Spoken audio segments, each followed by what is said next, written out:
खोला खून नहीं पानी है, कि जो अब तक न खोला खून नहीं पानी है, जो इस देश की कामना है वो बेकार जवानी है, वो बेकार जवानी है। मां शारदे को नमन। यहाँ पर उपस्थित आदरणीय प्रधानाचार्य जी, पूजनीय गुरुजनों, यहाँ पधारे हुए मेहमानों एवं मेरे सभी भाइयों और बहनों को मेरा नमस्कार। मेरा नाम निर्मा माली है, मैं कक्षा 11वीं की छात्रा हूँ। जैसे कि आप सभी को पता है, आज हम यहाँ स्वतंत्रता व गणतंत्र दिवस मनाने के उपलक्ष्य में एकत्रित हुए हैं। तो आप सभी को गणतंत्र दिवस की हार्दिक शुभकामनाएं। आप सभी ने मुझे इस मंच पर आकर बोलने का अवसर प्रदान किया, इसलिए तहे दिल से धन्यवाद। आज का दिन हम सभी भारतवासियों के लिए बड़े ही गर्व का दिन है, क्योंकि आज का दिन हमें ये याद दिलाता है कि भारत कोई जमीन का टुकड़ा नहीं, बल्कि संविधान से चलने वाला एक जीवंत राष्ट्र है। भारत का संविधान विश्व का सबसे बड़ा संविधान है। 26 जनवरी 1950 के दिन भारत देश में संविधान लागू हुआ था और भारत देश एक स्वतंत्र गणराज्य देश बना था।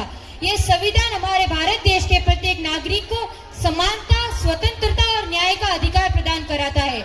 इस दिन हम उन महापुरुषों को भी याद करते हैं जिन्होंने हमारे भारत देश को स्वतंत्रता दिलवाने में और संविधान को तैयार करके लागू करवाने में अपनी महत्वपूर्ण भूमिका निभाई थी, जिनकी बदौलत हमारा भारत देश आज एक स्वतंत्र गणराज्य देश कहलाता है। हमें गर्व होना चाहिए कि भारत का संविधान को तैयार करने में अहम भूमिका निभाने वाले डॉक्टर भीमराव अंबेडकर जी जैसे महापुरुष ने हमारे देश में जन्म लिया। उस चांद को बड़ा गुरूर है क्योंकि उसके पास नूर है, कि उस चांद को बड़ा गुरूर है क्योंकि उसके पास नूर है। अब उस तक भाई कौन संदेशा पहुंचाए कि हमारे पास तो भारत जैसा कोई नूर है, भारत जैसा कोई नूर है।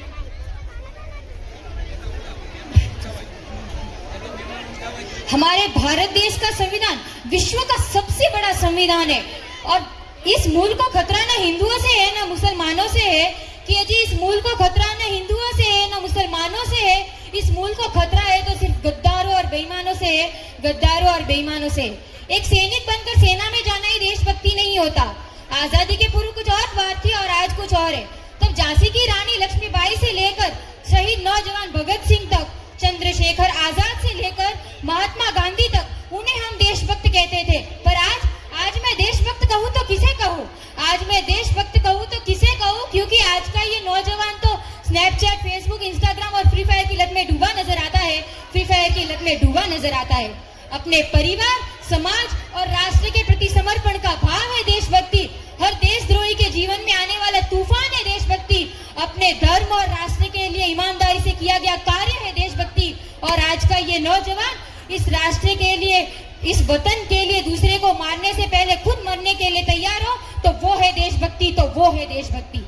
आज हमें आवश्यकता है 65% युवा को एक ऐसी ऊर्जा देने की, एक ऐसे भारत का निर्माण करने की जो भूगोल में, खगोल में, कला में, साहित्य में, विज्ञान में, अनुसंधान में, वाणिज्य में, पर्यावरण संरक्षण में माँ भारती का सिरमौर बनकर विश्व गुरु के सिंहासन पर पुनः सिंहासन रूढ़ हो।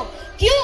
क्योंकि गौरवशाली था वो भूत, भविष्य भी महान है अगर हम उसे संभालें जो वर्तमान है, जो वर्तमान है। इसीलिए उठो जवान, ये देश है पुकारता पुकारती माँ भारती। उठो जवान, ये देश की वसुंधरा पुकारती, ये देश है पुकारता पुकारती माँ भारती। जरूरी नहीं कि आज का युवा भगत सिंह की तरफ फांसी पर चढ़े, वो चांद और मंगल पर भी चढ़ सकता है। ये भी जरूरी नहीं कि भारत की बेटियां झांसी की रानी लक्ष्मीबाई की तरह तलवार लेकर घोड़े पर दौड़े, हिमा दास की तरह मेडल लेकर ट्रैक पर भी दौड़ सकती है। जी हाँ श्रीमान, आज हमारे देश का 65% हिस्सा युवाओं का है और मेरे विचारों से ये युवा आपदा को अवसर में परिवर्तित करने का सामर्थ्य रखता है। यदि हमारे बड़े बुजुर्गों के पास अनुभव है तो तुम जैसे युवाओं के पास, तुम नौजवानों के पास नई सोच, नए विचार, नया जुनून, नया जोश है जो सतत भविष्य को, भारत को अग्रसर करने का साहस रखता है। और यही नहीं, आज के नौजवान तो लोकल पर वोकल, मेक इन इंडिया जैसे सिद्धांतों पर चलकर भारत देश को आत्मनिर्भर और भविष्य को उज्जवल बनाने में अपना महत्वपूर्ण योगदान दे रहे हैं। यदि भगवान शिव नहीं होते तो कैलाश नहीं होता, कि भगवान शिव नहीं होते तो कैलाश नहीं होता, श्री राम नहीं होते तो हनुमान जी दास नहीं होते, अरे ये सूरज नहीं होता तो प्रकाश नहीं होता, सच्चाई नहीं होती तो विश्वास नहीं होता, अरे श्रीमंत जी अगर भारतीय ही नहीं होते तो ये विश्व ही नहीं होता, ये विश्व ही नहीं होता। अटल बिहारी वाजपेयी जी की 2 पंक्तियां कहूंगी कि सत्ता का खेल तो चलता रहेगा, सरकारें आएगी जाएगी, पार्टियां बनेगी बिगड़ेगी, पर ये देश रहना चाहिए, इस देश का लोकतंत्र अमर रहना चाहिए। और इस देश के लोकतंत्र को अमर रखने के लिए हम सब युवाओं को महत्वपूर्ण योगदान देना होगा। अंत में मैं 2 पंक्तियां कहकर अपनी वाणी को विराम देना चाहूंगी कि रामायण से राम मिले, गीता से मिला ज्ञान, कि रामायण से राम मिले, गीता से मिला ज्ञान, भाग्य से हिंदू धर्म मिला और किस्मत से हिंदुस्तान, किस्मत से हिंदुस्तान। जय हिंद।